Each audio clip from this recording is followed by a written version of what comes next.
Hey everyone, welcome back to the channel. In today's quick tutorial, I'm going to show you how to upload a video to Google Drive and share the link with others. It's super easy, so let's get started. First, open your browser. Then navigate to drive.google.com.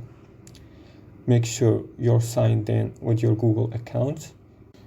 If you're not signed in yet, just enter your credentials to access your Google Drive.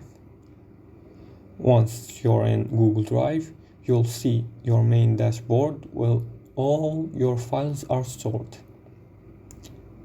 Next, look for the blue New button located in the top left corner of the screen.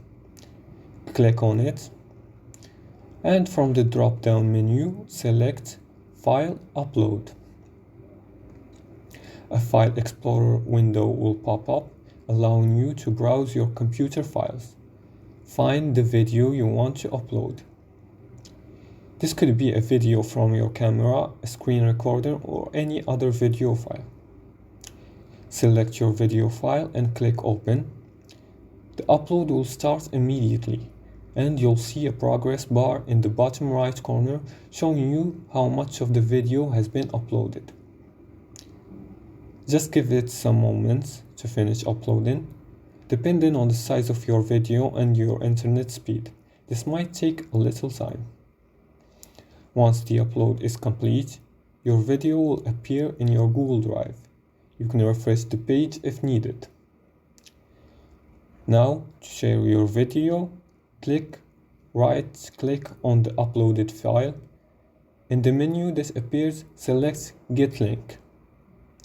A new window will pop up with the link sharing settings. Here, you can adjust who can access your video. By default, it might be set to restricted. Click on the drop-down menu and select anyone with the link. This way, anyone who has the link can view your video. After adjusting the settings, click on the Copy Link button. This will copy the shareable link to your clipboard. Now you can share this link with anyone via email, social media, or any other platform you choose. Just pass the link wherever you want to share it and they'll be able to access your video easily. And that's it. You've uploaded a video to Google Drive with success and shared the link with others. If you find this tutorial helpful, don't forget to give it a thumbs up and subscribe for more easy tech tips. Thanks for watching, and I'll see you in the next video.